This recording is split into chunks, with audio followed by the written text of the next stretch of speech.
Ada banyak hidangan untuk berbuka puasa. Salah satunya adalah batagor nan hangat khas Bandung.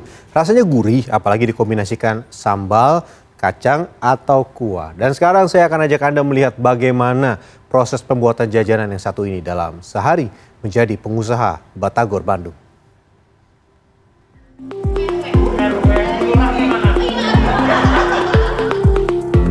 Ini dia batagor alias bakso tahu goreng. Adonan bakso yang dibalut dengan potongan tahu ini memiliki rasa gurih dan bertekstur garing usai digoreng, namun tetap lembut di dalam. Batagor kerap dijadikan camilan dan buah tangan khas Bandung. Sudah ada sejak 40 tahun silam, batagor telah mendapat tempat di hati para penikmatnya. Batagor kan ada bumbu kacang ya gitu kan. Terus sekarang lebih berinovasi lah, ada kuahnya juga kayak gitu. Cuma kalau saya sih lebih seneng yang bumbu kacangnya kayak gitu. Iya. Jadi kalau orang-orang yang di luar Bandung wajib coba batagor. Ikan gitu. Terus gurih, panas, asin, pedas, gurih-gurih nyoy, sama lah kayak tahu. Di Kota Kembang, Anda bisa dengan gampang menjumpai makanan berbentuk segitiga ini, mulai dari kaki lima hingga kedai kekinian. Tentu saja, masing-masing memiliki ciri khas dan keunikan tersendiri.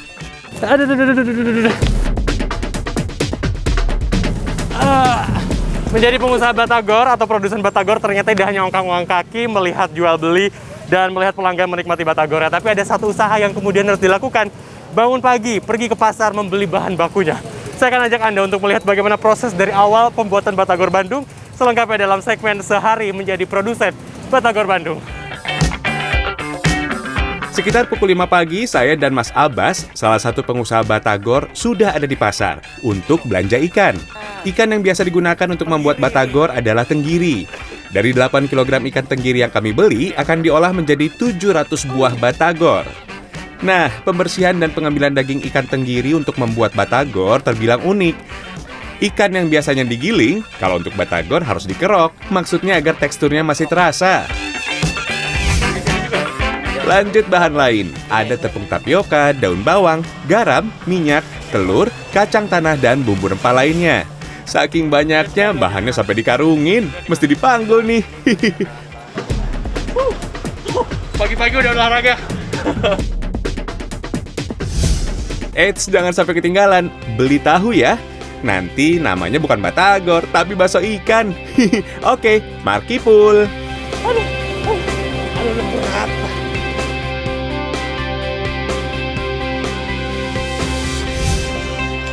Butuh waktu 1 jam untuk membuat batagor. Pertama, cuci bersih daun bawang. Potong tipis seperti ini. Gunakan bagian batangnya saja ya. Tambahkan bumbu ke dalam potongan daun bawang, seperti garam, penyedap rasa, hingga telur. Aduk hingga tercampur sempurna. Nah, ini semua bahan pendukungnya sudah diaduk secara rata dan selanjutnya adalah primadonanya, ikan tenggiri ya Mas ya. Nah, ikan tenggiri ini menjadi penting karena ini yang memberikan tekstur rasa dari batagor yang kemudian dimiliki oleh Mas Abbas. Takarannya seperti apa? Rahasia kayaknya ya. Adonan batagor di tempat ini masih dibuat manual dan sederhana menggunakan tangan. Alasannya untuk mempertahankan tradisi. Selain itu, dengan diaduk manual, semua bumbu dan bahan diyakini tercampur sempurna. Meskipun tangan pegel, hihihi. Ikan tenggiri asli, aroma amisnya sangat kecium, jadi memang aromanya seperti ini ya Mas ya. Aduh, saya baru pertama kali ini langsung mengolah ikan tenggiri asli. Maaf ya, aromanya memang seperti ini. Setelah ikan tercampur, selanjutnya kita masukkan tepung tapioka. Takaran tepung yang digunakan sudah disesuaikan dengan ikan tenggiri. Takaran tepungnya berapa? Katanya Mas Abbas, itu mah rahasia dapur, jadi kita tidak boleh tahu. Hihihi. Waktu pun terus berjalan. Sebelum kedai dibuka, kita harus memastikan semua bahan batagor sudah siap untuk digoreng. Kita tidak punya waktu banyak. Yuk, bisa yuk! Aduh, meskipun ini cuma 8 kilo, kalau sudah disatukan semuanya ternyata berat juga ini. Aduh, sampai keringetan. Ini yang paling penting adalah bagaimana caranya menyatukan tenaga agar kemudian mengaduknya bisa cepat merata. Lihat, belum merata juga. Butuh waktu 30 menit untuk membuat adonan batagor ini menyatu. Setelah itu, adonan akan dibanting seperti ini agar lemas dan lembut. Ini saya baru tahu ternyata untuk membuat batagor ada satu teknik yang digunakan, ini dilempar-lempar. Tujuannya, kata Mas Abbas tadi, biar lemes. Tapi kalau menurut saya bukan lemes adonannya, tapi yang buatnya bikin lemes juga nih ya Mas ya. Lumayan. Lumayan. Proses membuat adonan akhirnya rampung. Kita beralih menyiapkan tahu. Hanya tahu putih bertekstur padat dan berukuran besar yang bisa dipakai untuk membuat batagor. Untuk memenuhi persyaratan ini, Mas Abbas harus memesan langsung dari produsen tahu. Setiap harinya ia membutuhkan 700 hingga 1000 lebih tahu. Sekarang saatnya kita potong-potong tahunya. Tahu akan dibagi dua seperti ini, menyerupai segitiga ya Mas? Ya. Kemudian yang kedua, bagian sisi dari dalamnya ini akan dipotong seperti ini. Nah, tujuan pemotongannya apa? Nanti di dalamnya ini akan dimasukkan adonan dari batagor sebelum nantinya akan digoreng. Proses berikutnya adalah memasukkan adonan batagor ke dalam tahu. Caranya seperti ini, ambil adonan menggunakan garpu. Kemudian masukkan dan putar-putar seperti ini. Setelah itu, ratakan adonan dan pastikan semua bagian atas tahu tertutup adonan. Beres dengan adonan dan tahu, kita siapkan hal yang tidak kalah penting, yakni saus. Saus batagor terbuat dari kacang tanah dan cabai. Setelah digoreng, kacang tanah dan cabai akan digiling. Setelah itu, olahan saus ini akan diberi bumbu dan air panas agar saus tidak terlalu kental.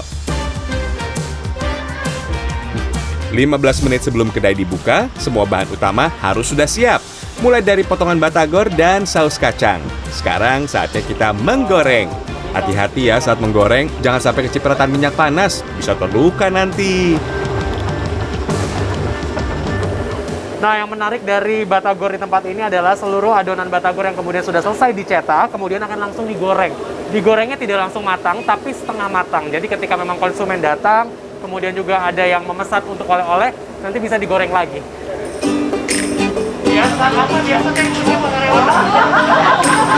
Waduh, baru juga dibuka pembeli sudah berdatangan nih. Mereka ternyata sudah mengantri di depan kedai. Jadi deg-degan nih, saya diberi tugas oleh Mas Abbas untuk melayani pembeli. Ini perkara pemesanan sama ibu-ibu sampai pusing. Jadi sudah terputuskan ada 3 batagor kering dan juga 2 batagor kuah ya Mas Abbas ya. Kita langsung aja. Mas, apa lagi? Jeruk? Kecap. Mana kecapnya mana?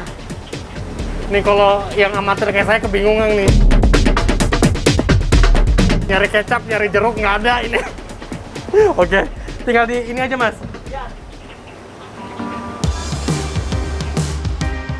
Maklum ya pemirsa, namanya juga pemula, jadi agak kerepotan nih. Ini penting nih. Ibu-ibu punten, lupa. Ini silakan sambal, kecap, sama cukanya Ibu ya. Makasih. Untung nggak diprotes tadi kelupaan. Saya mau tahu dulu deh langsung aja. Omset penjualan. Untuk omset penjualan ya lumayan lah. Kadang yang namanya jualan bisa lebih, kadang bisa kurang. Tapi untuk omset ya Perkiraan aja lah, nggak usah. perkiraannya itu sampai sebulan nyampe sekitar 30. Tuh, 30 juta rupiah pemirsa. Yuk, jadi pengusaha batagor, ternyata cuannya menggiurkan. Oh ya, batagor tidak hanya bisa dimakan dengan saus kacang, tapi juga diberi kuah seperti ini, alias batagor basah. Potongan batagor akan dicampur dengan irisan seledri, bawang goreng, dan kuah kaldu yang lezat. Batagor selalu identik dengan Bandung. Kenapa ini dengan Bandung, Bu? Orang Bandung itu dari zaman dulu juga kreatif.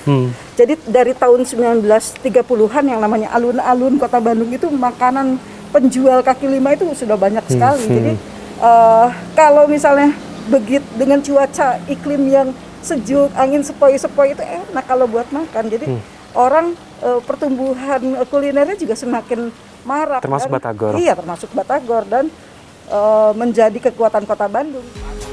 700 buah batagor sudah lenyap. Saatnya kita tang-ting-tung berhitung. Cuan yang banyak ternyata berbanding lurus dengan pengorbanan seorang pengusaha batagor. Ya, menikmati batagor tidak hanya bisa dinikmati di tempat, tapi juga bisa dinikmati di rumah. Kalau dibawa pulang, akan ditempatkan di wadah seperti ini yang kemudian dinamakan besek. Kondisinya setengah matang, termasuk juga bumbunya ini setengah matang. Jadi para pembeli di rumah bisa meraciknya secara langsung. Nah, disimpan seperti ini, bisa dibawa pulang, dihangatkan lagi dan juga dinikmati bersama dengan keluarga. Kiki Haryadi, Rehelmi Suryanegara, Bandung, Jawa Barat.